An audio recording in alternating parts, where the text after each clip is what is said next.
Good morning, everyone, and a very warm welcome and a happy new year to everyone from the entire core HRIR team.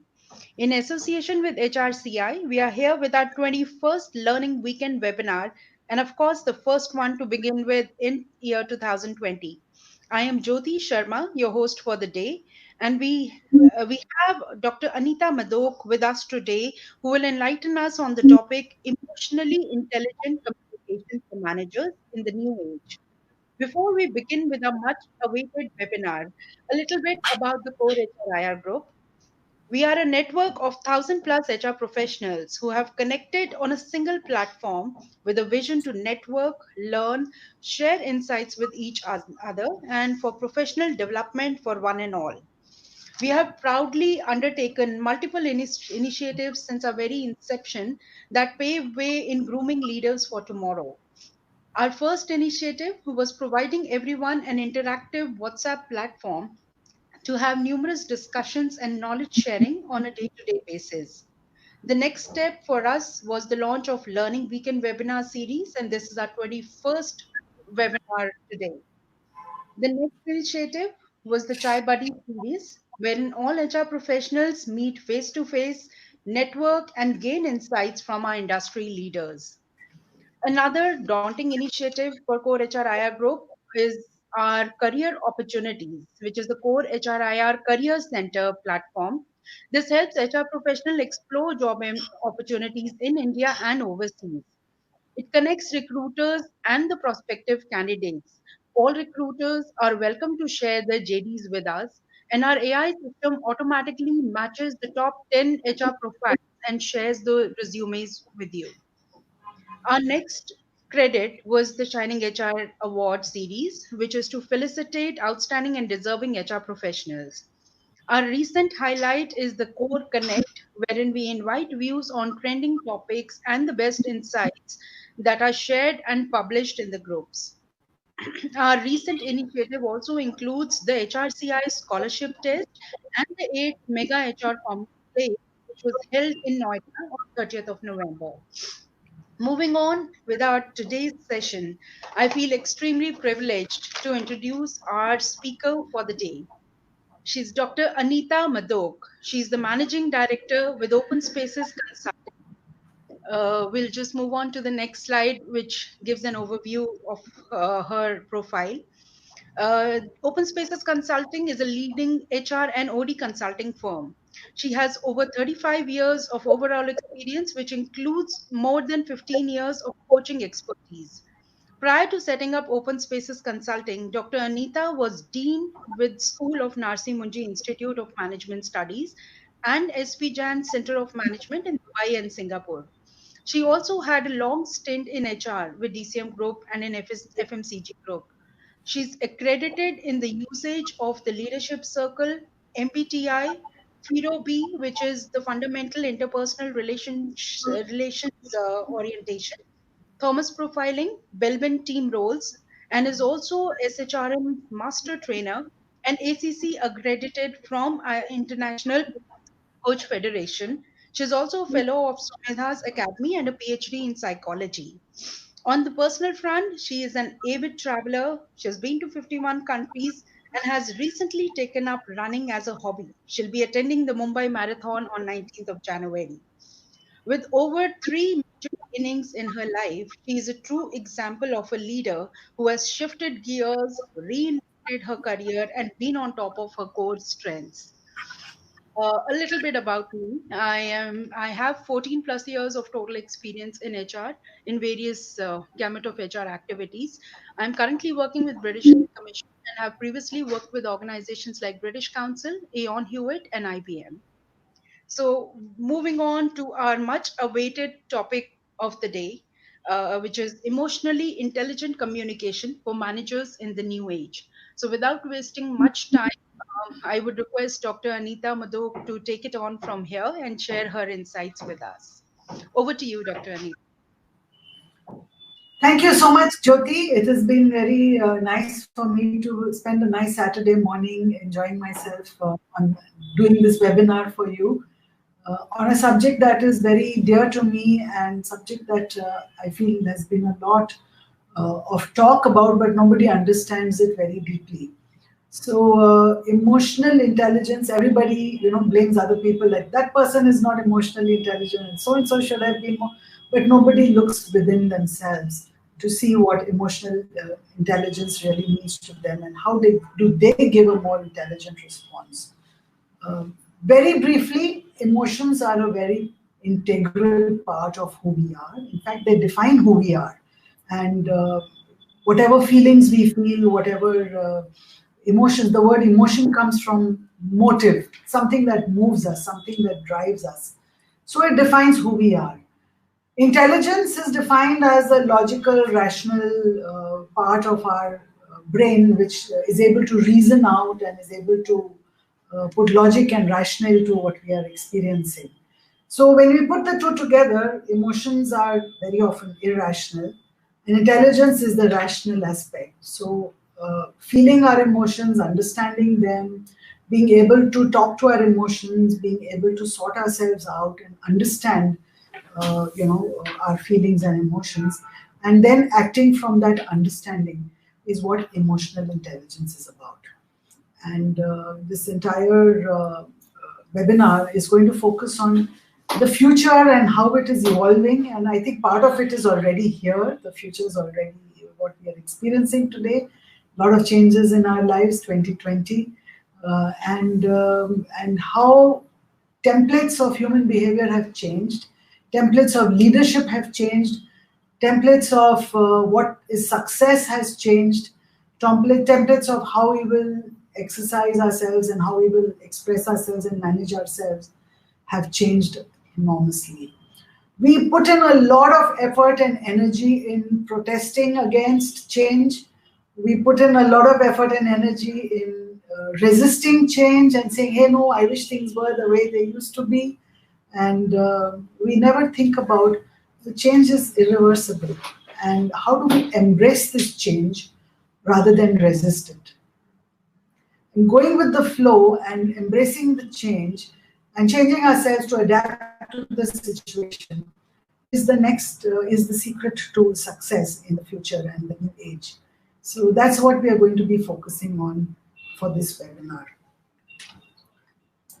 Let me take you to our first slide, which is what is the new age and how do we win it with emotional intelligence? I'm sure many of you have heard about the fourth industrial revolution.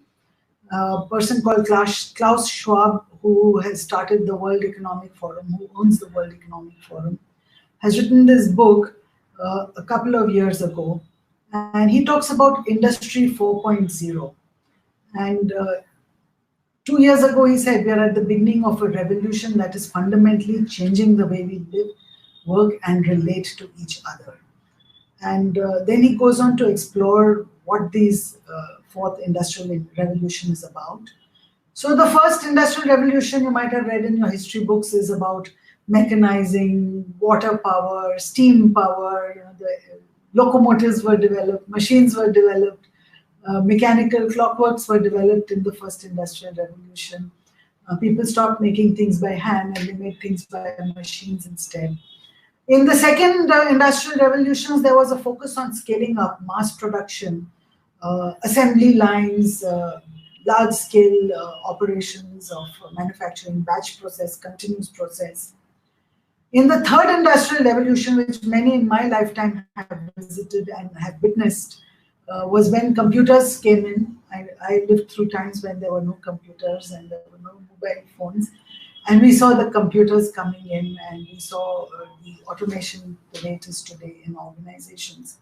So that was the third industrial revolution. Today we are on the cusp. I will not say we are at the beginning, I'll say we are at the cusp of the fourth industrial revolution, which is about cyberspace. It's about networks, it's about artificial intelligence, it's about automation at a level which we have not seen before. And that's fundamentally changing the human experience.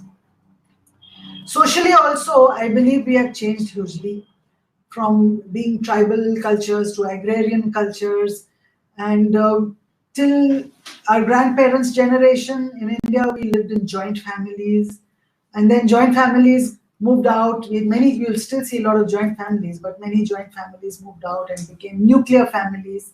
And nuclear families are now giving way to nuclear people, where each individual is more important than the collective space.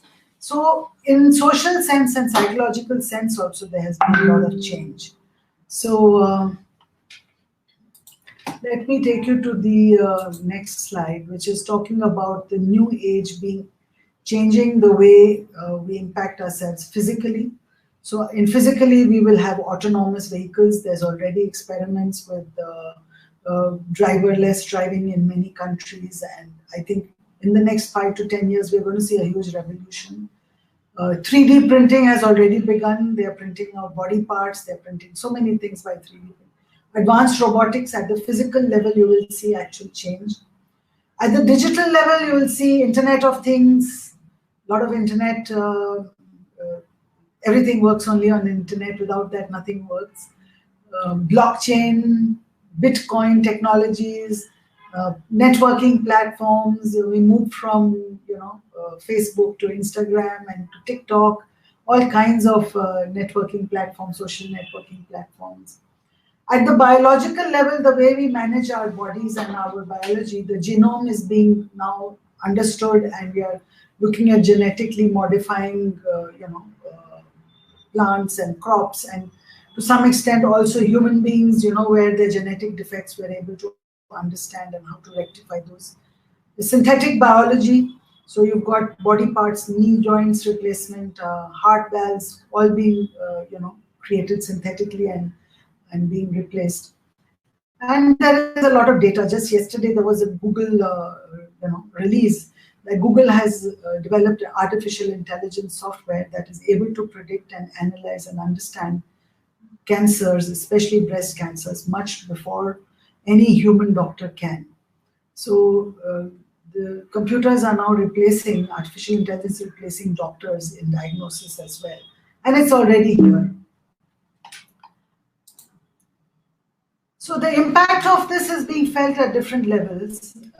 We are now supercharged human beings, and it calls for more human leadership, more humane leadership, and more human leadership. And we need leaders who are emotionally intelligent, understand and tune into the feelings of people. It was all right in the past to command and control, but today no longer so. You have to take people along with you. You have to buy in, get their buy-in to everything that you do. They are able to champion cooperative working. So people need to work in a cooperative sense with each other. Today's leader will coach rather than command. And any one of you who understands coaching knows that coaches don't give advice, they don't give direction. They allow you to form your own direction, and they allow people to live life their own way. And yet you have to keep the flock together.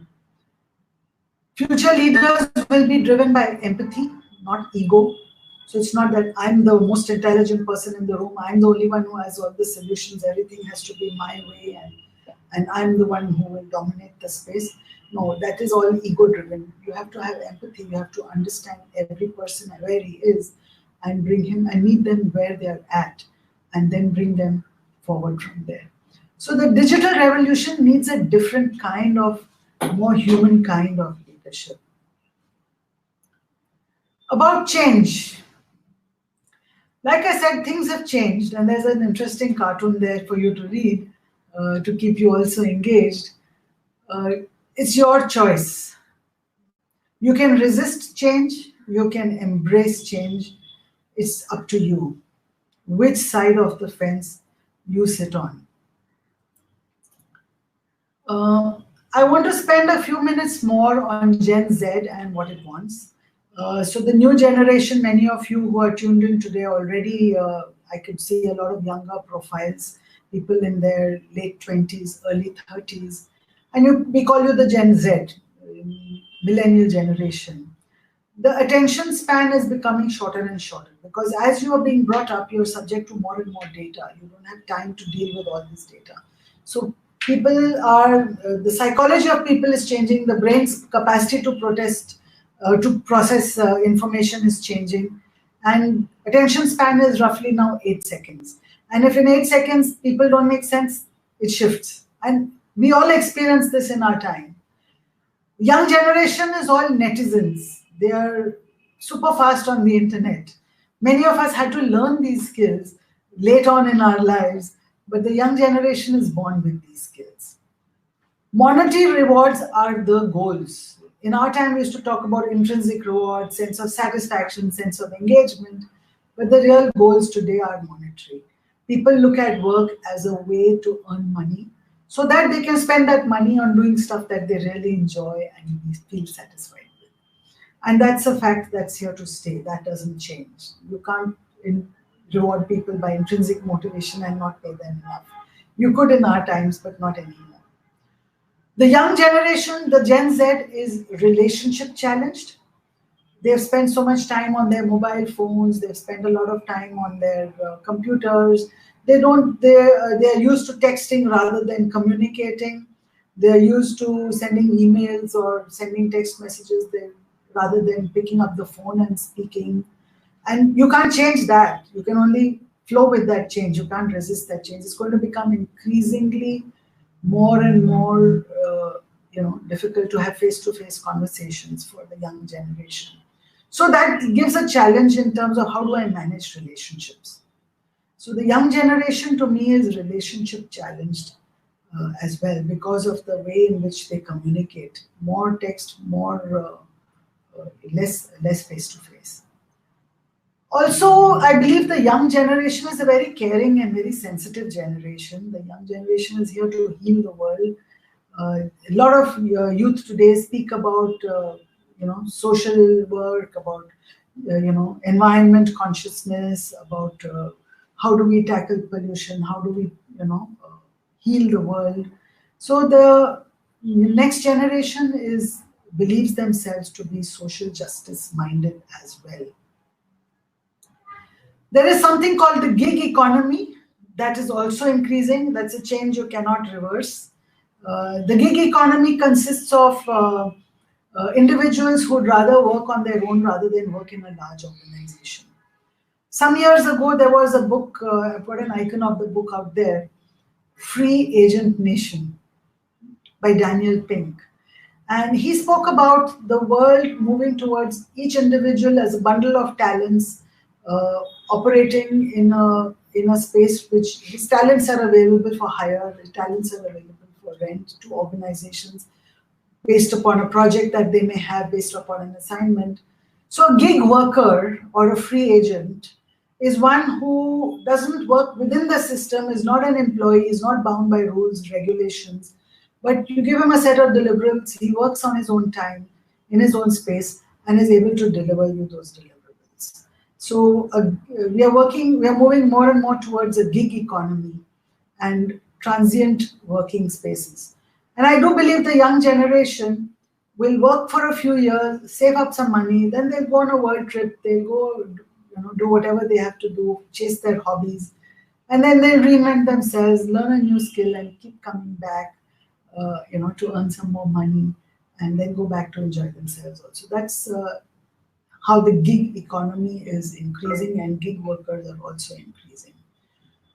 So that means that 57% businesses benefit from hiring free agents and saving 20% of the costs. So it has a business case as well. Talent attrition is here to stay. You cannot wish that away. Future of work lies in short-term contracts, short temporary employments, freelance work, and not in permanent jobs anymore. Don't wish for a permanent job. It's a thing of the past. And young generations will have a lifetime of many careers instead of one career for a lifetime. That's here to stay. So there is some more information here on the gig economy worker.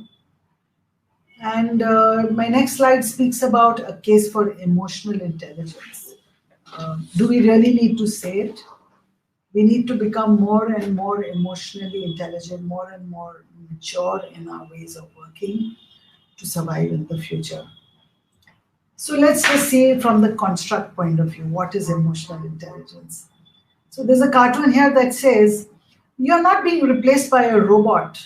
You're being replaced by someone else who understands robots. So, so you got to understand the nature of the change. I used to be doing stuff. Now I have to manage a robot that does that stuff that I used to be doing. So there's a shift over there. Daniel Goleman described emotional intelligence or defined emotional intelligence as the capacity to be aware of, to control and express one's emotions. So, awareness, control, and expression. To handle interpersonal relationships judiciously and empathetically. So, there were five aspects to emotional intelligence. First is emotional self awareness. Who am I? What am I feeling? What's this emotion? How do I define it? How do I understand it? Then, second is how do I manage this emotion? How do I express it? How do I be authentic with myself in that expression? And not destructive or, giving to rage and anger and express it in a destructive way. How do I keep myself motivated? What drives me? What are the right emotions to drive me? Uh, how do I understand other people and be empathetic to them and understand their emotions? And social skills. So, how do I network and build relationships that create sustenance for me? Emotional intelligence is responsible for 58% of your performance. You may be a great, well qualified person, you may understand your job perfectly well, but 58% of your performance is your emotional intelligence. 90% of top performers have high EQ. These are the facts and what they say. 90% of top performers have IQ. So you can't have bad uh, emotional intelligence and be a good performer. 65% of managers say they could do their jobs more effectively if they found ways to more easily manage distressed workers. So other people around you are distressed or they're not able to manage their emotions well. And if I, as a manager, could learn how to deal with that distressed emotion and that distressed worker, it would help me in that. 75% of Fortune 500 firms use emotional intelligence training. So that's how important it's going to be. I'm sure many of you are sitting on a question: how do I know what is my emotional quotient? What is my EQ? I know my IQ. I did well in my exams. I did my CAT exams. I did my SAT exams. I got my GRE scores. I got GMAT scores. I got my A levels, O levels, high school, college scores. All tell me what my IQ is. But what is my EQ? There are many tests online. You just search for EQ tests online. You can take those tests and get good indication of where your EQ are. So I would suggest immediately after this webinar is over, go online, take a few of those EQ tests and see what it tells you and what feedback it gives you about your emotional quotient. So one more time, I want to reinforce that EQ is very important. It's a gateway to a balanced life. IQ is the tip of the iceberg. EQ is what lies underneath. And it determines your physical health, your mental well-being, your relationships. It helps you manage conflicts and differences of opinion. It leads to your success and it builds your leadership. So now I want to move away from the theory part and get to very practical tips on what kind of situations you're going to encounter in the future, how things have changed, and how to give an emotionally intelligent response. Here is where we get into the practical part of things. And I think we are on time. I want to introduce a guest speaker, and I'm inviting on the seat next to me, Mr. Harsh Bhosle. Uh, Harsh is. Harsh, would you like to say hi to my? Hi everyone. It's quite encouraging to see large number of professionals interacting today, and I look forward to sharing my experiences with you. So just to introduce Harsh, he's the Chief People Officer of Nayara Energy Limited, which used to be formerly called SR Oil, has been renamed. And Harsh joined SR Steel in the SR Group in SR Steel in November 2010 as head of HR. And then he took charge as the Chief People Officer of Nayara Energy, formerly known as SR Oil, on August 2012. He has about 33 years of work experience. Prior to joining SR Group, he was working as Vice President HR at Saint-Gobain in India. And Harsh has also worked with RPG Group, Scottish and Newcastle, JSW Steel, Cadbury India, and Crompton Greaves. So you can see a very illustrious career here. And not just in terms of companies that he has worked for and positions he's held, but the contributions he's made in organizations that he has worked. I've known him for the last 20 years and maybe more, and I've seen him adding value everywhere. Within Nayara, he has been instrumental in developing the HR function of Nayara Energy into a vibrant and responsive business function, and his leadership provides the necessary thrust, particularly in the areas of talent management and various employee engagement initiatives. So he's an MA and an MMS in PM and IR from Mumbai University, has significant IR experience as well. So Harsh, how would you like to introduce the subject and your initial thoughts on emotional intelligence in the coming era? Yes, as you rightly said, it has to be emotion with intelligence. What it calls for to understand the various patterns of communication and how effective one can be.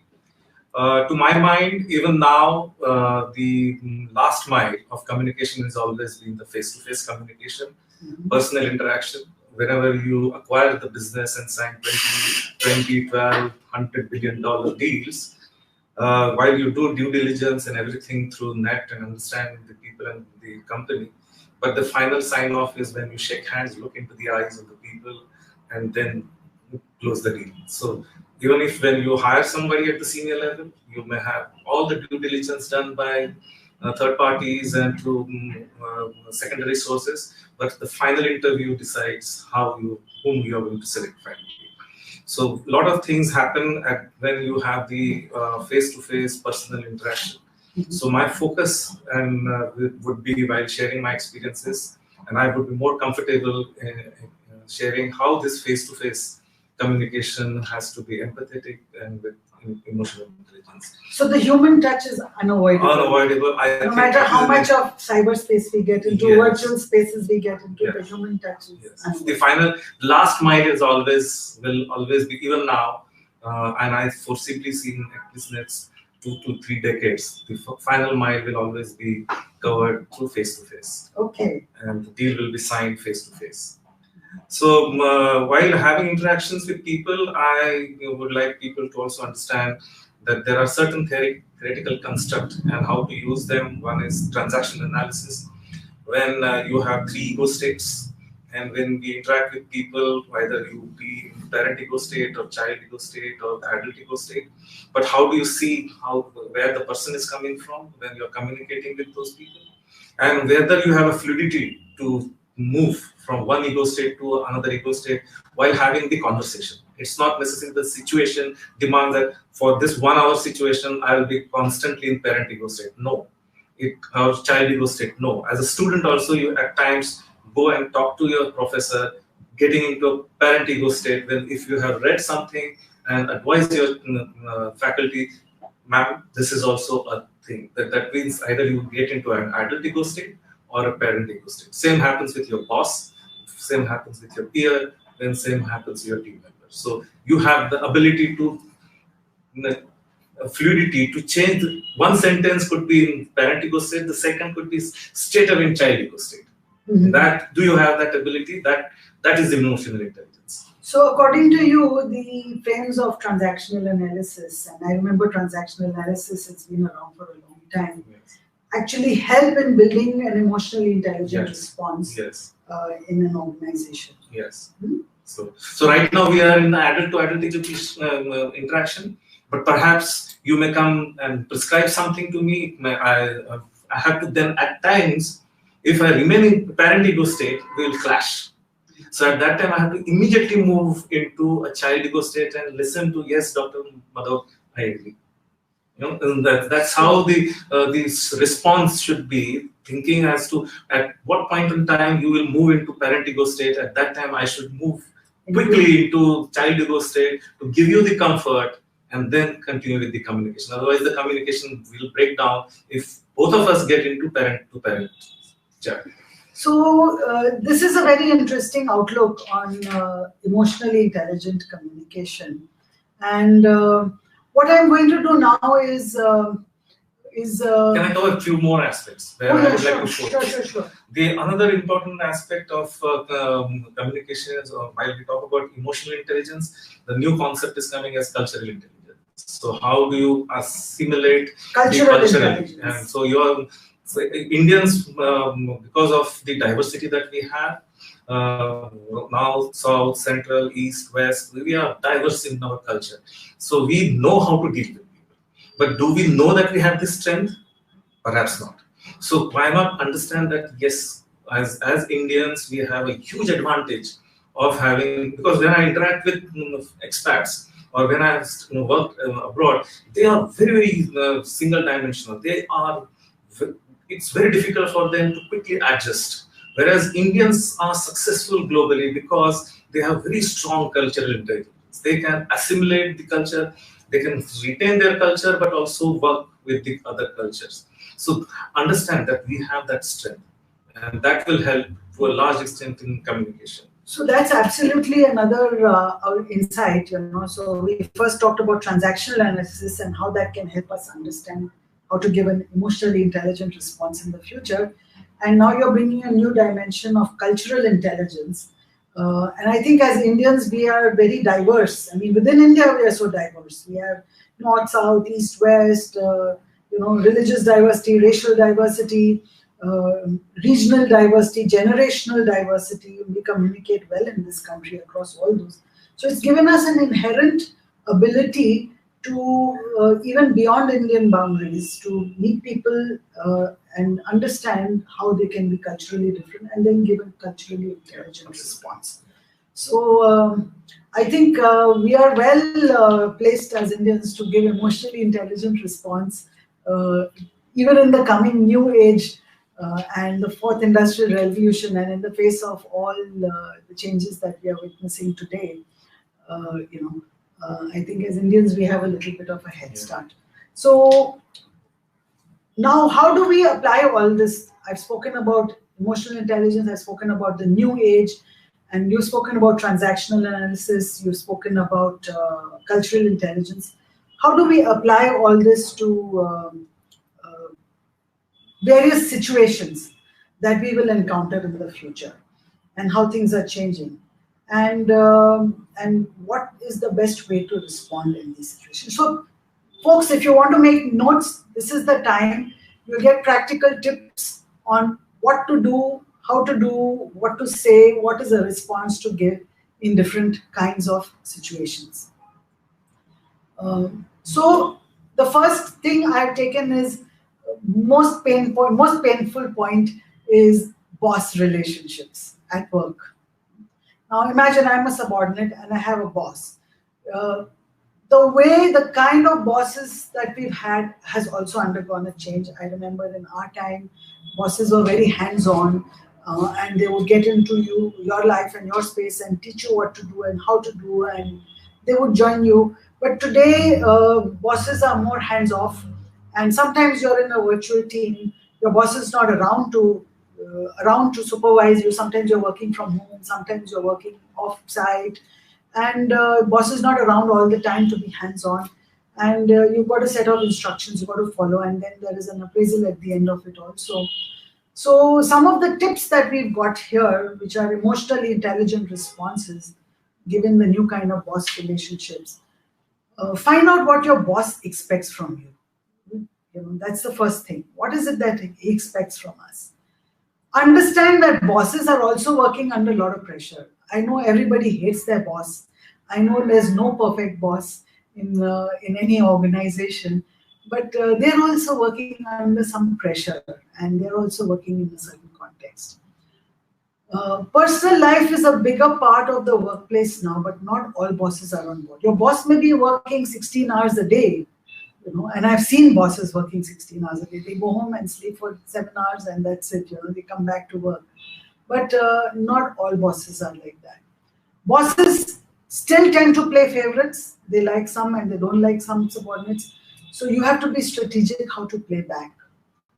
Bosses now know when it is time to part ways, and you should also know when it's time to part ways with a boss that doesn't work for you. And considering a new job, don't forget to think about the kind of boss you would like to have and look out for that. So, Harsh, now tell us something more about how you feel people should uh, give emotionally intelligent responses to bosses who are sometimes not available, bosses who are sometimes emotionally distant, not connected, and bosses who sometimes rough you up a little bit. See, managing people, whether it is boss or the team members, is an art. There is nothing like prescription. So I can only share what has helped me in managing my relationship with boss, or where I have at times failed. So, every boss is different, and I must have worked with 15 boss. Every boss has idiosyncrasies. First, accept that. Even as a boss, as an individual, you also have the idiosyncrasies. So nobody is perfect. Nobody No boss is perfect. Nobody is perfect. Boss also likes to be motivated. Boss is always lonely. Subordinates need to motivate their bosses. Exactly. So not many the other way times, around. yes, many times, but it should not happen that you go overboard and you embarrass your boss. It's like people in the बोलते हैं ना मस्का लगाना. So you should not इतना भी मस्का मत लगाओ कि वो टाई पे गिर जाए. Yeah. Okay, and then you embarrass the boss. So the boss needs positive strokes as well. Boss needs to be told what is working for you when he says something, and what is not working for you when he says something. And you should be able to have a conversation with boss depending upon the timing. It's like hitting a six on a bouncer. So if you miss it, you're out, or you're bodily injured, or if you hit correctly, it's six. Yeah. Full marks. So timing is also important.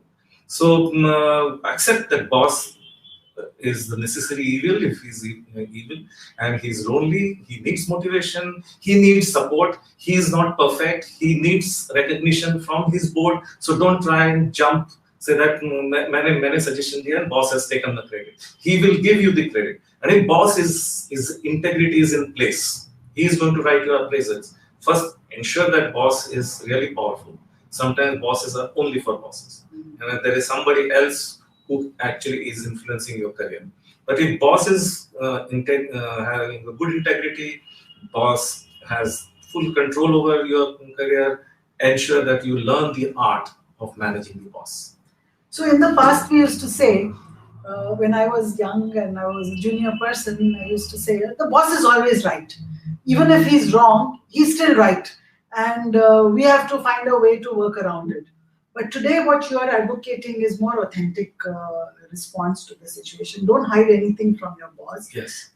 Be willing to give him a lot of positive strokes, but at the same time, state your piece. Yes. And where you differ, or where you have a different opinion, or where you find things difficult. Yes. So don't. So the authenticity of your expression with your boss is very important. I always have, of course, among this audience, there will be some bosses, managing some teams. I really have concerns about the guys who are in their 40s, okay, because they have a team members who are in their 20s and 30s, and they have still bosses who are in their 50s. Now, these people have to manage two extremes, like they have to keep door open for their boss, but their subordinates won't give that to them. They will the subordinates expect that the bosses should say good morning to them and hold the door. So that's the challenge that those who are in their 40s to manage, two extremes. One is hierarchical, one is challenging the hierarchy, and that's how they have to get the work done. Yep. So yeah, I think the young generation is more prone to challenging the hierarchy. Yes. They have an innate tendency to resist authority and rebel against authority of any kind. And you need to recognize that within yourself as a subordinate. If the boss does get a little bossy, It's in the nature of things for that to happen, and one needs to learn to accept that. Okay, next come the peer groups. When we were young and in the 80s and 90s and till about 10, 15 years ago, the peer groups were not so important. I mean, we had mostly, we would relate to our boss and get instruction, and we had a team of subordinates, and we would, we would operate in that kind of almost like a silo. But today, your lateral relationships are very important, and many organizations are networked organizations. They have a matrix network structure. They don't have a hierarchical structure. Hierarchies are, if they are there, they are very flat hierarchies. So peer groups are becoming very important. And while it's important to have friendly behavior with your peers, um you know, they're also your competitors. There's also a group dynamic over there that comes up sometimes. So some of the tips we have over here for you is look in the mirror first as far as your peer relationships are concerned. Understand where you stand vis-a-vis your peers. You don't have to blurt out any judgment that you might have in your head all the time. So learn to reserve your judgment. We not always like what's happening. We always find fault that, okay, here is so and so, and he's not perfect, and we find faults with him first rather than find what's good about him. But I think one of the qualities of emotional intelligence is, how do I reserve judgment? How do I understand the person as he is without judging him? Allow your peers to save face, because you can't be insulting a person, or you cannot speak derogatory about a person. Allow them, if they've made a mistake or they've goofed up, treat it with grace, so that helps them save face. Don't always strive to win. You don't have to be the most loudest person in the room. You don't have to be the most person with the most ideas in the room. You don't have to be the best dressed person in the room. You don't have to be the only person who has Josh in the room. You must allow others, your peers, some space also. Avoid full face-off situations. Don't get into a head-on confrontation and a head-on conflict with your peers. It won't work for you. In fact, I always say, at work, your peers are people whom you can be friendly with, but you can never be friends with them. You need to make the difference between being friendly and being friends. But the minute you start being friends with your peers, getting into deeper relationships and heartfelt conversations, you never know when that will come back to you. Because ultimately it's about work performance, competitive achievement, and comparative ratings and stuff like that. Finds ways to reciprocate. So if someone pays you a compliment, find a way to say it back to them. If someone has a gift for you, find a way to. So there's always a mutuality. Appreciate others. Avoid gossip. Gossip is definitely no. And manage your boundaries. Things that you will say, there must be a filter in your mind that filters out negativities and statements that might backfire on you. So tell us, Harsh, your experience with peer relationships, and what advice do you have for Well, our I audience? will endorse what you have said. That they are always the competitors, and as you rise in the hierarchy, see the optionality for people to grow limits. So it's going to be really dog eats dog competition after certain levels.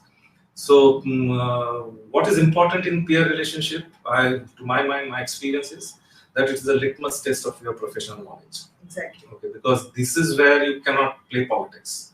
This is where you cannot, manage the relationship, because they are going to eat you if you are not professionally thorough in what you're doing. So they will challenge you, whatever you do. So you need to be thorough. If in HR, if you want to drive certain engagement initiatives, whether you want to propose something, whether any talent management process, because then the moment you introduce a process, you're going to introduce certain limitations. Because if you say that this is our criteria for giving, because you can't rate everybody five can be highest. So you will limit whether it is forced ranking or whatever it is, or whether you say that the bell curve. bell curve remains. If there is a different conversation, if you don't have the bell curve in your organization, you should give Nobel Prize. Nobel Prize. Okay, that's an interesting so one. that we can have a separate conversation, because there is always a priority in life. Of another webinar. Yeah, absolutely. Bell or Nobel? Yeah. If you don't have Nobel in your organization, the organization should be given Nobel Prize. Okay. So what I'm trying to say is, in peers, you need to have very direct, adult-to-adult conversation. You need to have solid database, homework, before giving any proposal in the meetings, or it is better to sound off some of them who are your supporters, because you have also given them support. It should be straight away trade-off. That mutuality has to be, and it's adult-to-adult mutuality. Not that because please help me, blah, blah, blah. They will help you if you are able to help them. It's nothing that they don't. There is no mercy. So have thorough understanding. Bounce it off with the challengers within your department, whatever you are going to propose to the so have that black hat somebody wearing in your team, so, or bounce off with some of the well-wishers of your team who speak your peers' language. In the organization who is like a peer, who is a critic, or who is somebody who gives you positive feedback or something like that. So go with thorough preparation. It's a litmus test when you are dealing with litmus test of your professionalism. I'm not talking about relationship. It's a litmus test of your professionalism. I think that's such a powerful statement, that peer relationships are the litmus test of your professionalism. Yes. Yeah? And with the peers is where you've got to really maintain more professional behavior than any other relationships at work. All other relationships have a lot of idiosyncrasies, but within peers, there will always be a pecking order, and there will always be a questioning of the pecking order. There will be a lot of competitive pressures to move up and down in the pecking order. Make sure that you stay on top of things. Okay, subordinates or team members. Now, I'm the boss, and how do I deal with my subordinates? Today, we don't even call them subordinates, we call them team members. And some of the tips that we have here on the presentation are that employee trust must be earned. First, you have to offer your trust unconditionally, and then test and see how they respond, and then how it works out to be, how can you earn more and more trust with them. Tell them your name, not your title. So this is just a short way of saying that it's about who you are, not the position you occupy. So it means that you need to relate, meet them at their level. There's an equalization that needs to happen. Not a top-down approach. I mean, you're definitely the boss. You have to remain in charge. But at the same time, talk about who you are rather than position that you occupy. Ask your team members or subordinates what is more important to them. Because they're ultimately the ones who are going to do and achieve. Listen effectively. In fact, I have an acronym here called WAIT. First, wait, listen. Wait means, why am I talking? W-A-I-T. So wait, listen. Wait, listen. Don't talk unless you have to. Don't occupy space unless you have to. Save surprises for birthdays. Don't jump a surprise on them. Say, hey guys, we're going to be working late today and nobody's going to go home till this job is over. Nobody's going to like you for that. So only surprises are birthday surprises where you might pop a cake or a gift or something like that. But make things as predictable as possible, not something that you figure out along the way and something you just cooked up for the moment. Be respectful. I think that's a given for everybody, especially your subordinates, because you're the boss. You need to refer to them, in a respectful way. In Hindi, you'll say aap, and you'll say not tu and tum, that way. Show them that you're not afraid of failure. So if things don't work out, accept with grace that failure can happen. Lead with integrity. Now, integrity doesn't mean monetary integrity, bribery, corruption. Yeah, that's one part of integrity. But integrity in terms of relationship. If you made a commitment, you will do something, then honor your commitment and prove that you have done it. You've done it. If you're making a promise, then deliver on that promise.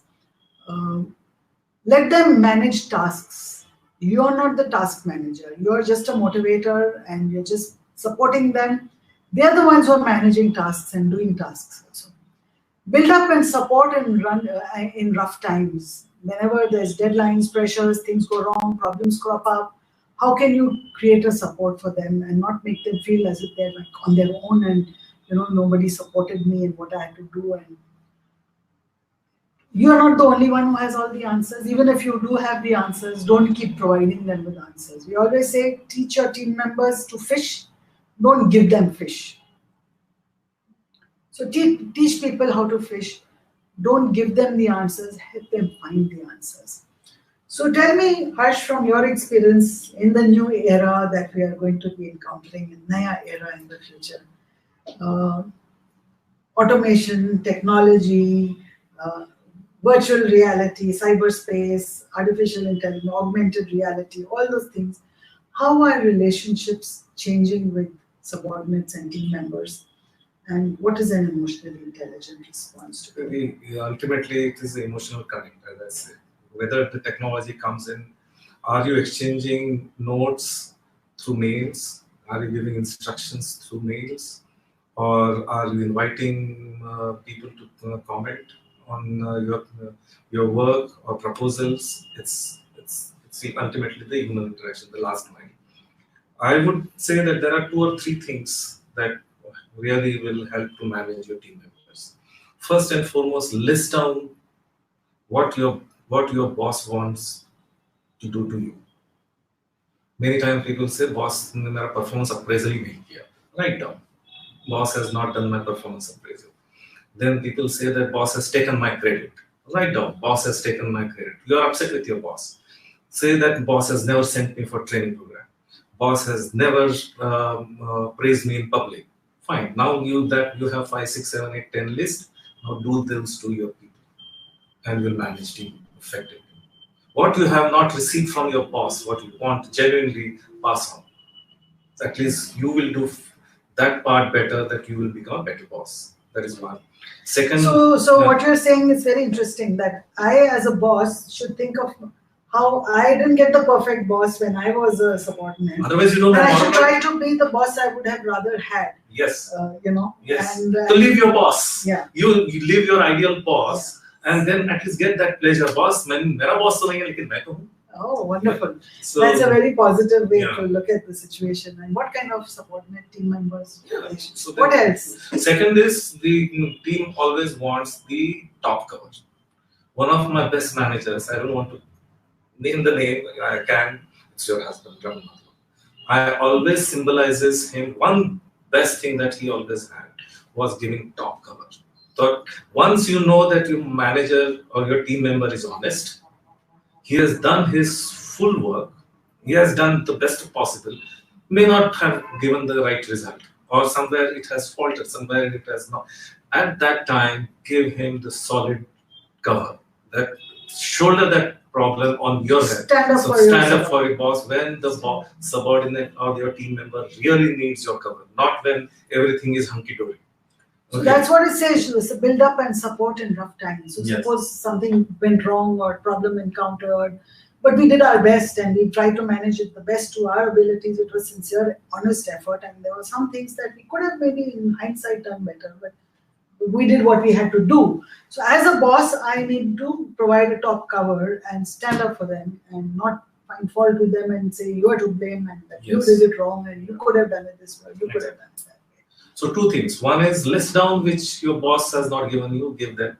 Second, give top cover, and your team will just be very, very happy and ensure that the team knows that you are doing this. So many times people may not know. It is communicating to your team member that how directly or indirectly how I am protecting you, how I am taking care of you. So in today's world, recency and recalling of whatever you do is important. So have that communication and educate people how you are taking care of them.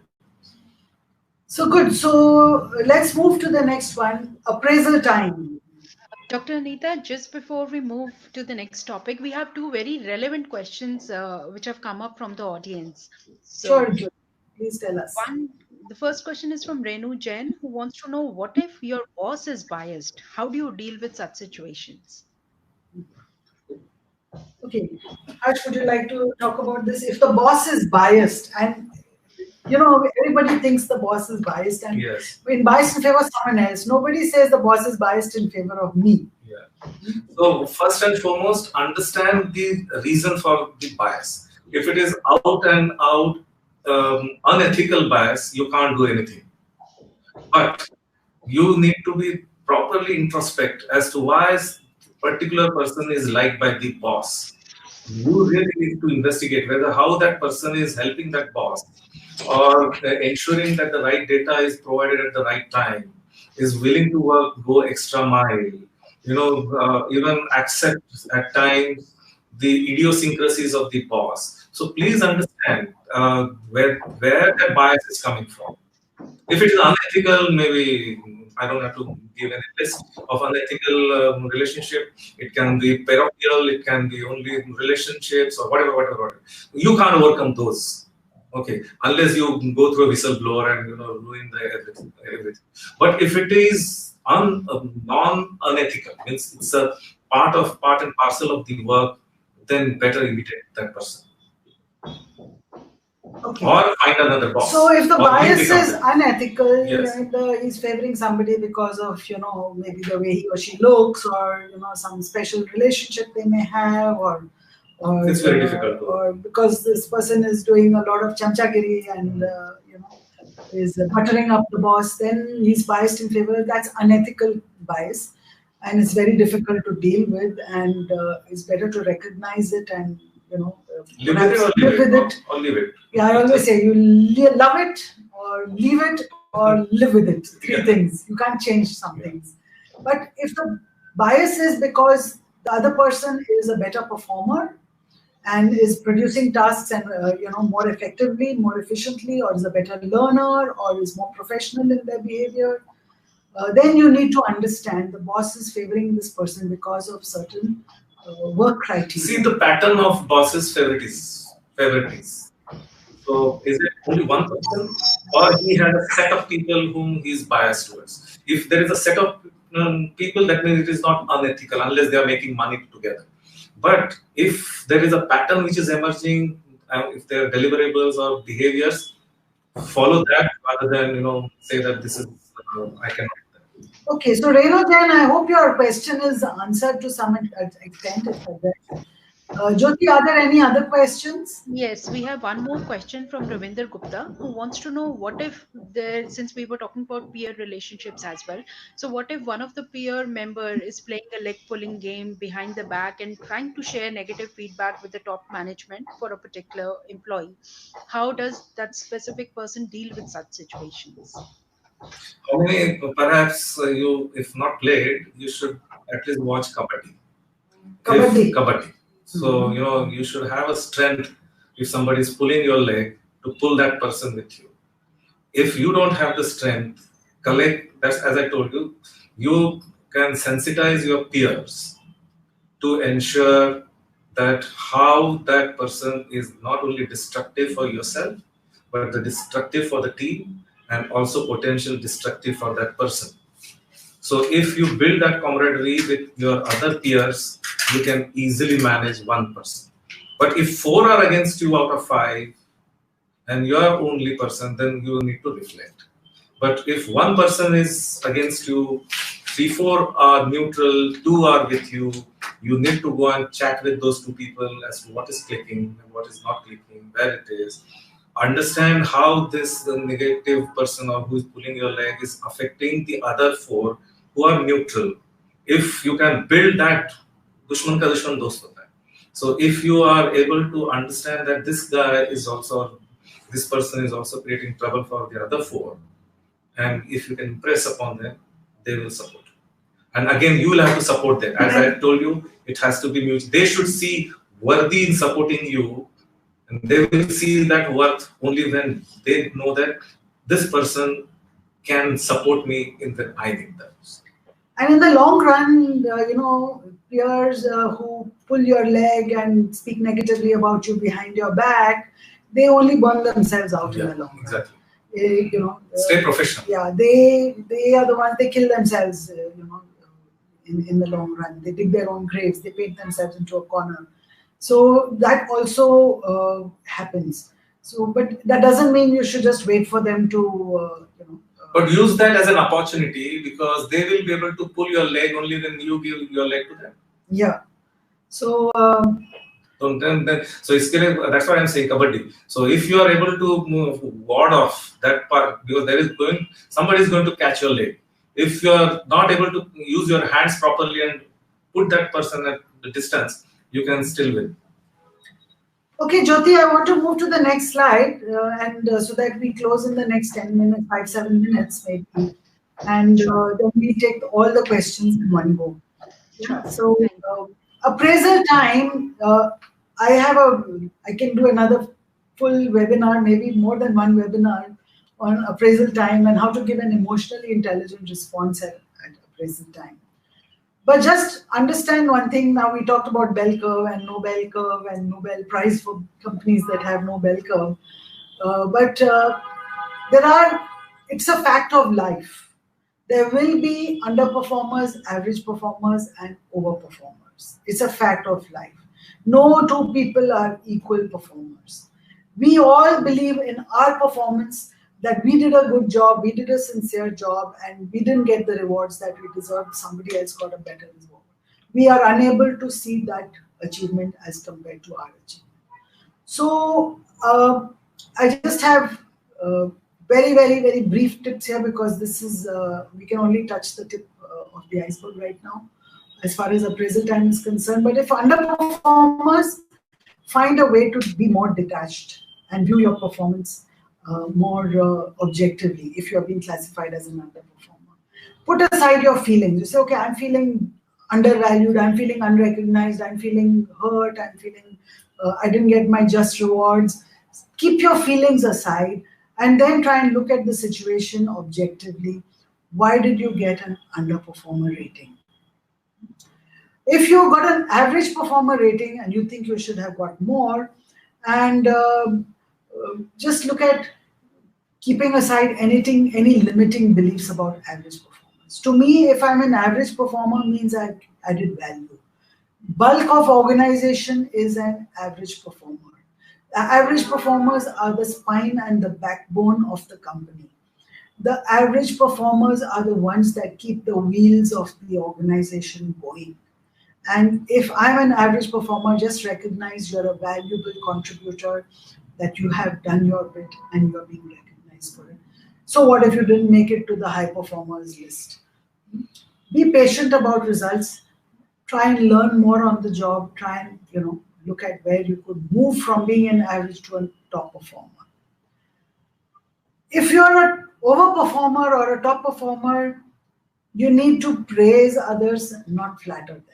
You need to praise overperformers.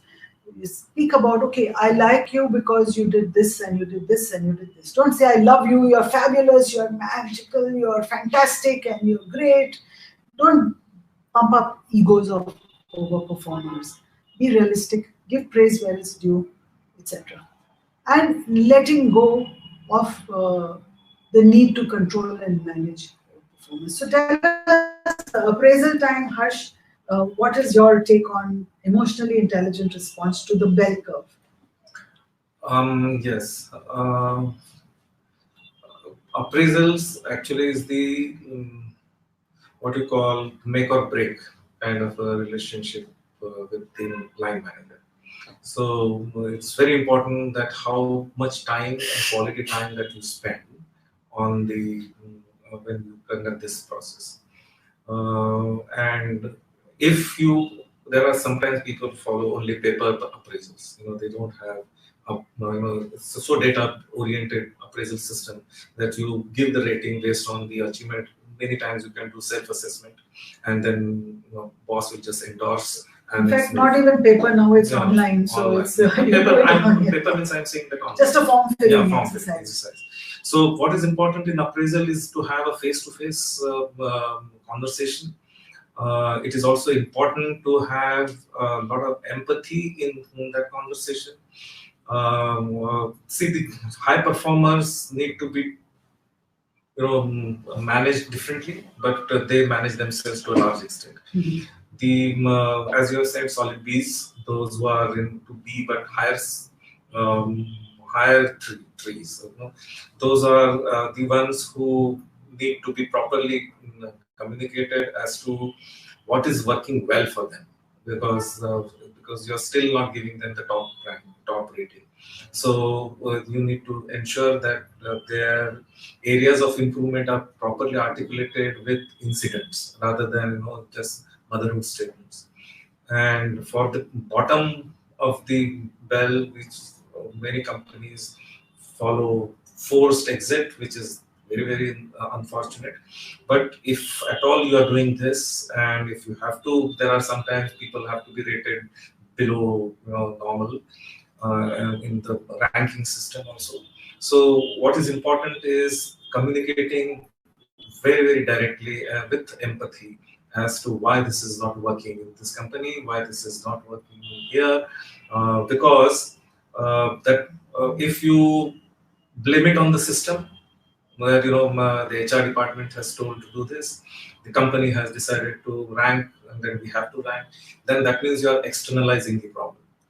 The fact is that you have putting that person at the bottom of the pyramid within your department. It's your decision ultimately. Mm-hmm. But you force, externalize that problem, own that decision, and make that person aware, so that that person, because pink slips are reality, and it's going to be more real in India as well as it was in the Western world.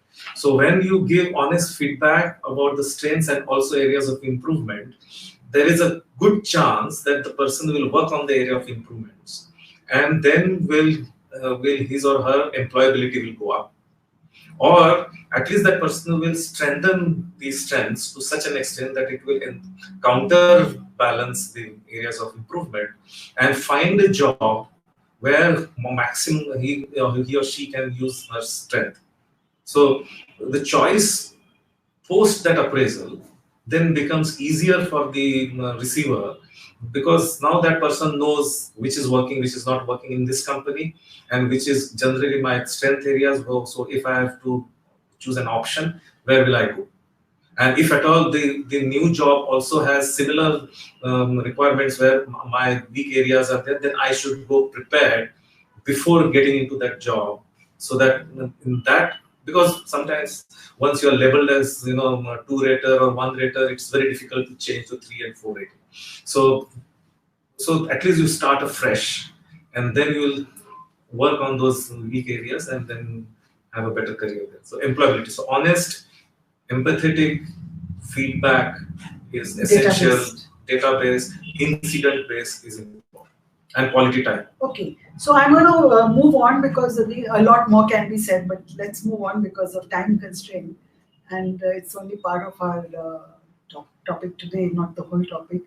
So about work-life balance, it's changing now, and it's only and you see today it's natural and it's normal, considered normal, that people will work till 8 p.m. or 9 p.m. every day, and then they come home by 10, and there's no time for the family, and there's no time for any kind of work-life balance. So life has changed as far as work-life balance is concerned, and it's changing for the worse. It's not going to get any better. Um, Learn to let go of perfection. You cannot be a perfect parent and be a perfect professional at the same time. So make some compromises along the way. Nobody's perfect. Learn to let go. Don't try and be a superwoman or a superman trying to be good at home and good at work at the same time. Learn about company policies that support you. Many companies have maternal leave, paternal leave.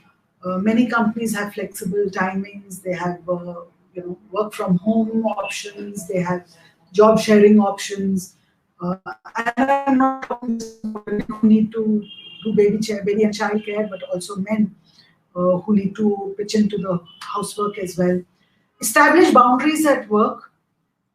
If you're working from 9 o'clock to 5 o'clock in the evening, it's 8 hours, and 8 hours is a lot of time. You can get a lot of things accomplished in that 8 hours. So try to find ways to draw the boundaries as to what you want to accomplish within that 8 hours. and try and stick to that discipline. Use technology to your advantage. Today, you don't have to keep reinventing the wheel, and you don't have to reinvent a lot of stuff. There's a lot of things which make you more productive. Prioritize your time. There's another whole webinar there on time management that is possible. And be selfish about your me time. I think it's very important today. We never had this term in the past, me time, but today there is a term called me time because there's a need for it, and give it a priority. That there is some time which I need for myself. I'm not going to compromise on that. Seek a network of support. Here in India, we're very fortunate. We have older parents, grandparents, children, daycare, childcare, maid servants, drivers, nannies, and grocery suppliers on the phone, and so many other ways. There's a lot of ways that make life a lot easier to manage home and family at the same time. And just be assured, guilt is natural. No parent feels if a father is working late and or is traveling out, he feels guilty about not being available to his children, and the same is true of a mother as well. So if the same is true even if you don't have children, you feel you're not given enough attention to your wife, and the wife feels she's not given enough attention to her husband because she's that busy at work. So work life, it's a balance, and a balance is like a tightrope. There's no perfect one way and one, half and half. You have to keep balancing every minute and every second and every nanosecond. You have to find ways to deal with work and life. So tell us emotionally intelligent response to work-life balance. And then we will, there are a couple more slides on money and finance and loneliness, but we will close here in the interests of time. And we will then look at question So and answers. for work only. life, I would say that my personal experience, Indian companies have really moved far for what it was in 80s and 90s when it was a regimented organization, hardly any fun at work. And sometimes in last 10, 15 years, we have started seeing fun at workplace. And that's where the work-life balance concept also came in because of the technology. When you are wedded to the company 24/7, sometimes I call that we are not only contract labor, but we at times become bonded labor. Okay, so even on holidays, you have to deal with a lot of meals and work issues. And then sometimes you have the clients in the US, so you're on the job 24/7. Exactly. So, but can we change that? Perhaps. But what is it in my hand? I would say, in my hand, while the pressure of the work will continue, pressure of the delivering and competition will continue.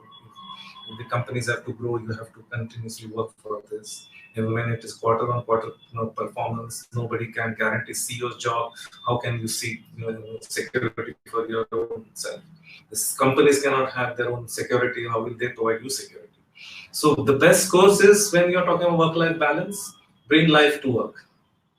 So find out that these days companies are very, very reciprocal in terms of if there are any suggestions coming or so get the buddies, have your life at work. That is the best solution which is in your hands. Have 5, 6 very good friends. But you got family back home. Yeah, but that also has to be dealt with. When you are at work, bring life at work, and that's what I'm trying to say. So that when you don't feel starving as to get some emotional support within or why we look actually functionality. If you see, family's functionality is also to give you emotional support, to have your anchor somewhere.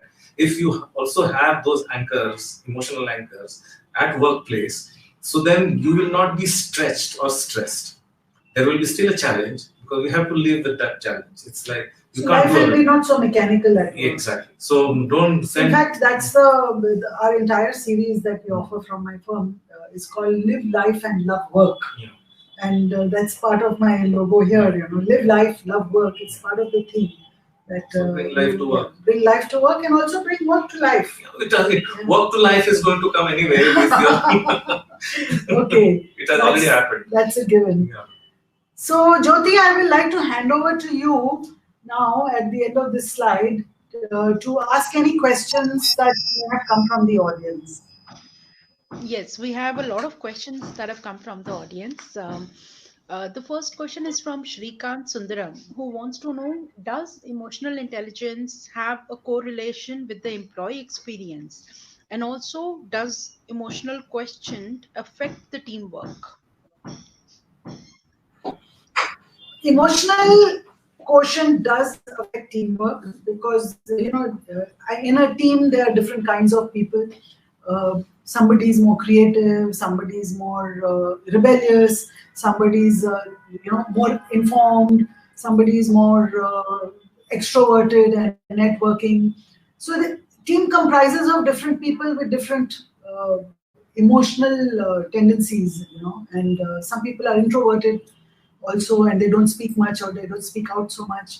Some people like to be in the center of things, some people like to be spectators and watch what's happening.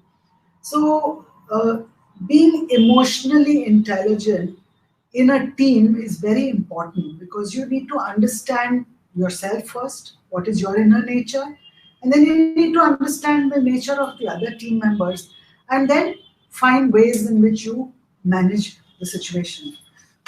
There is another part of the question which I'll address after Harsh has given his You perspective. cannot remove emotions. Therefore, you need to have emotional intelligence. Even Terminator, Arnold Schwarzenegger developed emotions despite being the machine. And people do say that AI in the future will have emotions. They will also have some likes and dislikes over the period of time. So emotions, without emotions, the organization is not going to work. Exactly. And when you're talking, Shrikant, when you're talking about employee experience, what is the experience? It's 90% emotion. Expectations. 90% of is how I feel about whatever I'm experiencing. So, for example, the air conditioning could be below normal, or it could be very warm inside in hot and stuffy environment. But how do I feel about it? Do I say, okay, never mind, let me get on with it, or do I say, let's try something about it and solve the problem? So the emotions are 90% of the experience. Only 10% of the experience is in the external environment, and we need to recognize that. So if you are designing employee experiences, which is the trend of the day, then you need to be more emotionally intelligent and tune into working with emotions of people so that the experiences that you're designing have the desired effect. I may design an employee engagement experience, but people are very cynical and skeptical and very disbelieving and very rebellious. No matter what I do, you will still, not find a positive response from people if you do not tap into their emotions. So designing employee experiences is not the solution. Working with emotional intelligence so that the employee experiences that you design can be received in the way they're intended to is the way you need to focus. I hope that addresses your question. Absolutely, it does. In fact, for an effective leadership, according to you, what are the top five aspects of emotional intelligence that would be required? I think it all begins with self awareness. It all begins with knowing your emotions. There is I know those who get into neurosciences, that's another subject of another webinar altogether. But there is a part of your brain, which is the reptilian brain, which is the seat of all emotions: anger, frustration, joy, happiness, sorrow. There's a part of your brain which is reptilian, is hardwired into your response mechanism. And that's the seat of all your emotions. Then there's a part of your brain which is the cerebral cortex, which is the frontal lobe here, which speaks logic and rationale into those emotions. So, knowing yourself, knowing your emotions. So, for example, joy. What makes me happy? What triggers my happiness? Anger. What makes me angry? What are the triggers there? Sorrow. What makes me sad? Loneliness, feeling. Identifying what makes me lonely. So, identifying your triggers and knowing your feelings, it begins with just knowing yourself. So, self awareness is the first. And then adding intelligence to that self awareness is what leads to emotional intelligence. Then there are other aspects about how do I create boundaries and filters for myself so that my emotions are expressed in ways that are constructive and positive. So, for example, Mahatma Gandhi was very angry with the British for ruling the country. Now, anger is not a very positive emotion, but he transformed that anger in such a beautiful way to protest against the British in a way which was non-violent and non-cooperative, and eventually he won the battle. And he transformed his anger into a positive direction. So, how do I manage the emotion? How do I transform negative emotions to engage with the world? Is also. So I don't know if it's a direct five-point answer, 5 bullet point answer, but I think I've covered a little canvas about what your question was about. Absolutely. Thank you. And beautiful example shared on managing and transforming emotions. The next question is from Prasad Sarna, who wants to know how to deal with team members who are stubborn and indisciplined, and also, how to share feedback effectively with such people who are not really accepting any feedback that's shared. You know, best is to have a lot of incident and data-based conversation. Have now this is prescriptive. It may work, it may not work. It has worked with me in the past. First and foremost, your own you need to really introspect as to whether this behavior is genuinely destructive or is coming out of some sort of frustration or some sort of the expectations which are not met by the management or by you. So is it a reaction or a response? So once you say that this person is genuinely destructive, despite everything, then you have to deal with nothing to do with Sam or Dam. It's only Danda and Bhed. Means either you really reprimand the person by way of rating, by giving the feedback, and also deciding how the career progression will happen or not happen. And Bhed means at the end of the day, you need to sack the person. And many times people hesitate to take the last action, but sometimes you have to demonstrate that yes, this kind of behaviors are not going to work. So either segregate that person, give that person some insignificant role, transfer that person out, or if required, sack that person. I will partially agree with you. In the first case, I would first try and understand the reason and the root cause of the stubbornness. And there's usually an insecurity there which makes people not receptive to feedback. Which I say. There's an insecurity within. So try and understand that insecurity. And if possible, gain trust of the person.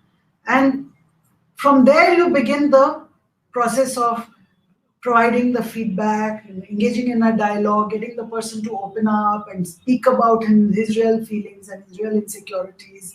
And you try up to a point. And if the person is totally not receptive to feedback, totally stubborn, totally irresponsive, then I do believe in the fact that it's better to nip the problem in the bud, because something like this can escalate. And I have seen one incident very recently, witnessed it with my own eyes. One very person not receptive to feedback, she took down an entire team with her, and the entire team had to leave the organization because she was so destructive, because she just refused to accept feedback from anybody. In fact, this girl was also assigned a mentor in the organization. She refused to go for mentoring sessions also. So the organization suffered, the team suffered, the boss suffered, the girl suffered, she also lost her job. And it was a lose-lose proposition for everyone. So I always say nip the problem in the bud. If there is something which like this, don't let it simmer. Don't let it, become bigger than it ought to be. Nip it in the bud, get rid of it. The caution is that you not got to develop sufficient in today's context. Everything can get into posh or anything can get into whistleblower. So how do you secure yourself when you're going to have a difficult conversation? If you're talking to another woman employee, ensure that some other senior woman employee is also sitting with you while giving that feedback and having that difficult conversation. So ensure that you are fully secured in today's context. Otherwise, you will have egg on your face. I do believe that because of whistleblower policies and POSH and all these avenues that are available to Social us media. in social media, I do believe that the increasing tendency in organizations is to subvert issues like this and push them under the carpet and not deal with them, turn a blind eye, and then they fester and they blow up in your face eventually. So it's difficult conversation that must be had. I believe now the time has come for HR to create policies on how to deal with difficult people and what kind of behavior will not be tolerated, in an organization. So it's time for us to take that bull by the horn as well. Okay, next Next, question. great inputs. Thank you. The next question is from Shrinu Pitambram, who wants to know how to fill the communication gap between managers and subordinates having generation gap. And on the contrary, there's another question from Archana, who wants to know what if there is no age gap between the boss and subordinate and hence results in insecurities. So no age gap is more difficult to deal. In India, we have a culture where age is respected. We tend to have bosses who are at least a few years older than us, if not very much older. And if you have a boss who's sometimes younger than us or sometimes the same age as us, it's more difficult for us to live with that. So Can I answer that? yeah, please. Because when I started working in '86, Yeah. my boss was my father's age. Then gradually, as I started moving, he became like some sort of an uncle who is just 7, 8 years. Sometimes you have um, family which has, the uncles can be just 7, 8 years older than you. So then, after some years, it became my just elder brother who could be 2, 3 years older to me. Then there was a period when my age, today my boss is 6 months younger. Okay. So and if I continue working for another 2, 3 years, 4 years, you never know. You may have your boss who is of your son's age. If you join some of the promoter-driven organizations, many of your bosses will be your son's age. So there you is have a to deal with it. generation Yes. gap, and How you there are adapt to how you this. adapt is Yeah. important. But what's an emotionally intelligent response to give is that you meet people where they are, in their lives, Yes. rather than Yes. speak from your Yeah, perspective. exactly. That I am older, I am wiser, or I am younger, and you meet people where they are. Whether he's your boss, whether he's your subordinate, whether he's Position. older, or You whether deal with he's the position of the person that is holding. deal with the person, be No. person-minded, not so position. Now, what I'm trying to say, if it's a CEO, it's a CEO. Whether that CEO is my age, younger to me, or older to me, I'm not going to deal with that personality angle or the age factor. I'm going to deal that this CEO is in charge of the company's delivery, and I'm part of the HR team who is going to support him. So whether that CEO is 75 years old or 35 years old, his task is cut out, and I'm the HR head. I cannot say that just because I have seen more weather and more winters and I have more gray hair, that has given more responsibility to run the company. Yeah, so that's a filter we need to deal with, the age and generation filter in our minds. That our assumption is that bosses must be older, and if the boss is significantly older, it doesn't work for me. So we've got to deal with those filters. They are limitations that we put on ourselves in our minds. So according to Harsh, we need to look at, okay, the role interface. If the role is that of a CEO and he doesn't matter if he's older or younger than me or same age as me, doesn't matter about the generation gap. I have to look at the role interface and how do I interact with the CEO rather than Actually, the problem more than the age. I would also say that the challenge will come when some of your peers become your bosses. Or in the hierarchical terms, if I'm in HR, there is some guy who is in refinery and who may be 2 levels below in terms of organization structure. And over the period of time, that person becomes the CEO. How am I going to deal with that situation? So that is more important. Good, good. Okay, next question, Jyoti. And how much time do we have, Jyoti? We are already through with the time, but I think we can still take up two three more questions. So since we have very good questions that have come up from our audience.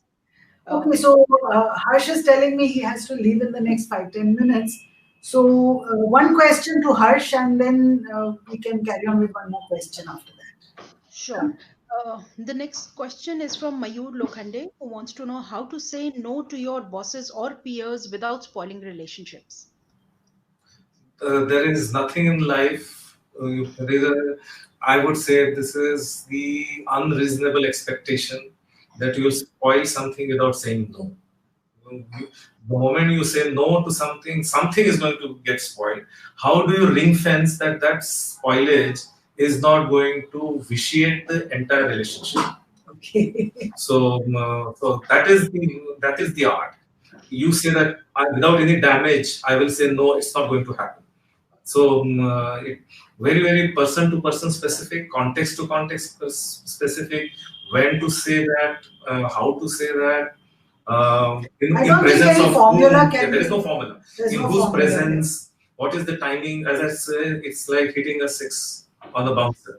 So there is no perfect formula, but timing is important. Sensitivity is important, and how do you communicate? How do you, also it sometimes you wait that sometimes situation says no to that. Situation gives the answer rather than you have to give an answer. At all you have to give to soft pedal it. Do something good for that person. Go with some good news that you have worked on this, and then say that this is also I have to do. Yeah. So this So, balances so, out. so give the positive part Yeah. first, and then say the no. And the other thing is use softeners to Yes. the extent possible. Make a good But tone don't of expect that voice. it will be a zero. Choose your words wisely. Use a softer tone, and use a slightly positive approach to saying no. Don't be angry and say no. Don't be stubborn and say no. So say it in a manner which will be listened to and heard and understood. And Because when don't you say no, uh, the other person may feel that this person is not supporting me, Yeah. or this person is not trusting me, or this person is not going to be on my side. So he doesn't understand why you know when it comes. It's what it. So try and anticipate the boss's reactions to when you say no, and try and debrief those reactions. So the boss is going to get When angry. you- Try and debrief on that before you say no. And best is when you're dealing with boss and to say no, tell you should have the art of communicating. If you say yes, how boss himself will be in trouble.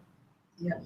If you agree with the boss and you do something, eventually boss will be in trouble. If he knows, he comes to know that yes, ultimately this is a boomerang, it will hit him. He will say, he will agree with you. So, Okay, so Harsh, thank you so much. Thank you very much. Thank you so much Thank you, for Jyoti, being for our guest coordinating. speaker. Yeah. And we say bye to him, then we take Yeah. one more Thank you, question. Harsh. It was a pleasure having you with us today.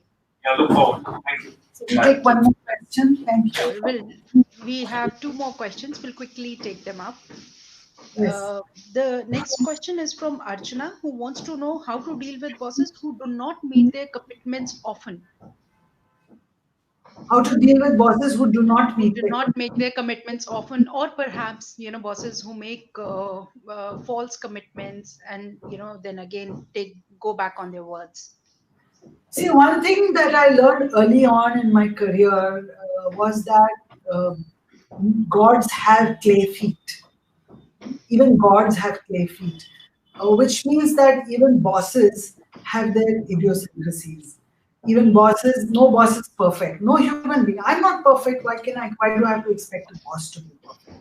So think of the time that you made a commitment which you were unable to keep. Maybe it was a time commitment. I was promising to be somewhere at some time. I couldn't make it, or I was promising to deliver some deliverable and I couldn't make it. So, so first of all, try and understand why the boss is not able to meet his commitment. Is it a genuine, roadblock came up along the way? Is it genuinely, some reason for that? And is it a, if there is a genuine reason, well and good, learn to accept this boss has this problem and, for me to support it. But if bosses are making false commitment and promising you a rose garden when there is none at the end of the day and giving you false promises, then by all means point it out and say, look, I feel let down. I feel let down because I thought I was going to get this, but I didn't get this, and I thought you were going to do that, but you didn't do that. So share your feelings in a way that doesn't backfire on you. You share your feelings with appropriate tone of voice in the right context, in the right place. You don't have to share it in the lobby of your building and say, "Hey, boss, you let me down." No, I don't have to share it at a social event and say, "Hey, boss, you let me down." No, in the right place, an appraisal time or in a quiet conversation, one to one, not in public. Talk about the boss that, I feel let down because I felt you were committing to this and you said you would do this, but you didn't do it. So there's a appropriate time, place, and manner in which you would express feeling of let Right. Also, Banani commitment. wants to know how is it that you handle people, so there's a lot of credit hogging and taking away visibility, which happens at workplaces. So how you deal with people when you have worked on everything and in the end they take away the credit. You have to stake your claim on the credit. If you're done something, you're clear this is your contribution and you didn't get recognized for it, you have to stake a claim. You cannot be a victim in this situation. You have to stake a claim and say, hey, this is my job, this is my credit. And you have to make that statement. Don't let it go, because once you start letting someone else take the credit for your work and your contribution, then it becomes a pattern for the rest of your life. So unless there's a mutuality. Today you take credit for my work, tomorrow I take credit for yours, and that sometimes happens. But if you are constantly deprived of the credit for your work, then I think something is it will damage your self-esteem in the long run.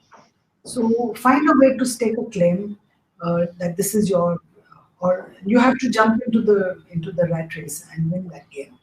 There's a part of that part of the game you have to play. Right, absolutely.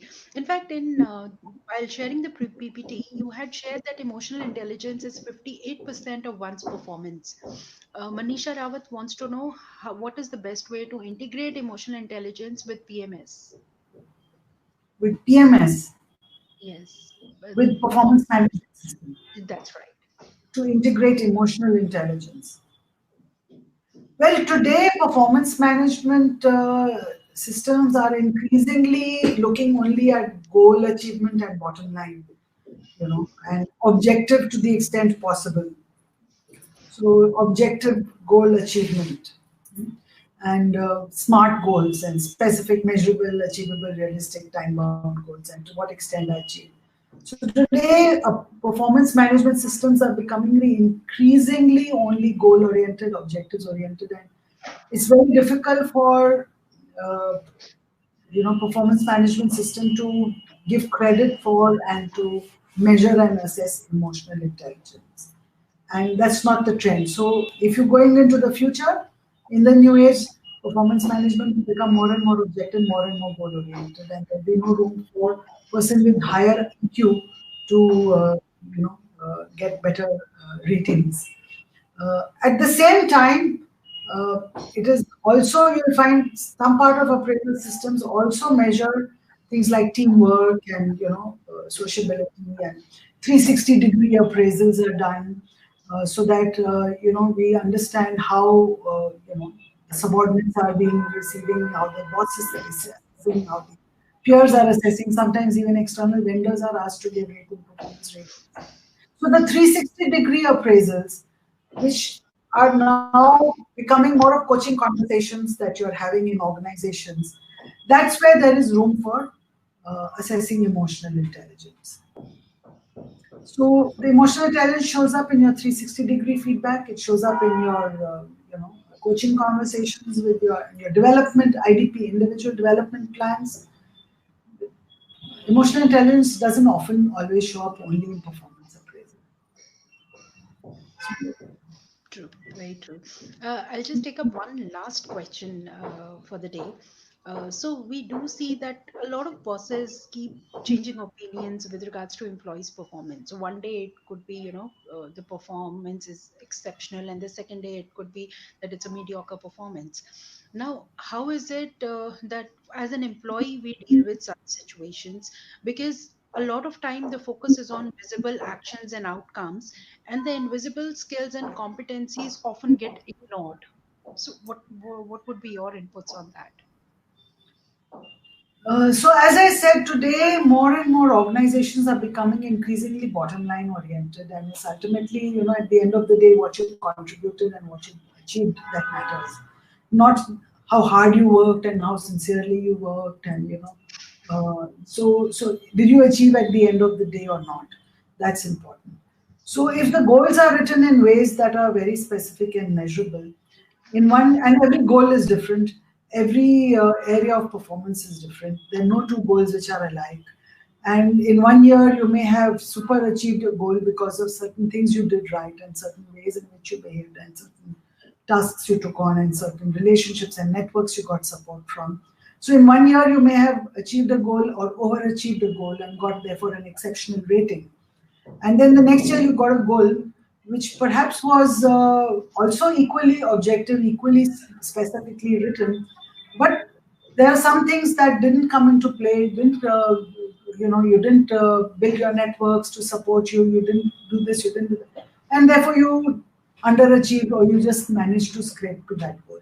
It's not necessary for every goal to be overachieved and for you to be an exceptional performer each time. So you need to learn to understand, uh, if the goals are well written and smartly written, you can sometimes overachieve and get an exceptional rating, and then sometimes you can just manage to scrape to the goal and get a mediocre rating, and sometimes you miss the goal and you can get an underachiever rating. So it's natural for that to happen, and one needs to make sure that the rating that you got is as objective as possible and as data based as possible. Right, very true. Great, Dr. Anita. With this, we come to an end of this webinar. It's big thanks to you as well as to Harsh. It was a pleasure. We were fortunate to have both of you with us today as speakers. We were really able to learn immensely from the content shared in the PPT and the insights that were shared by you. We have also got a lot of great words from our audience in terms of their feedback with regards to the practical examples and insights that have been shared with us today. So, a big thanks to you. We appreciate your time and efforts. And a big thanks to our audience as well, who've been supporting us in all the initiatives, who've been a part of our webinar today. So, your feedback really helps. Please continue sharing the feedback, and it'll help us move to the next level. Uh, Thanks to Veer, Bhanu, Kashish, Kirti, and Anu as well, and many more behind the scene for the never ending support. So, a big thanks once again, Dr. Anita. Thanks for all your time. I'd like to also express thanks to you and to core HRIR team and Mr. Veer Bharat, who has tirelessly pursued this whole effort of bringing this webinar to the audiences. Thank you so much. Thank you. I hope everyone has a great day ahead. Thank you. And please, the recording of this webinar will be available on YouTube. So please share the link with as many people as you can to spread the good word. Sure. We'll be sharing the link in all the groups and on LinkedIn as well. Also, in case you have any further queries, please feel free to reach out to us or to Dr. Anita, and we'll be happy to take on further queries if any. Okay. Bye bye. Bye bye. Thank you.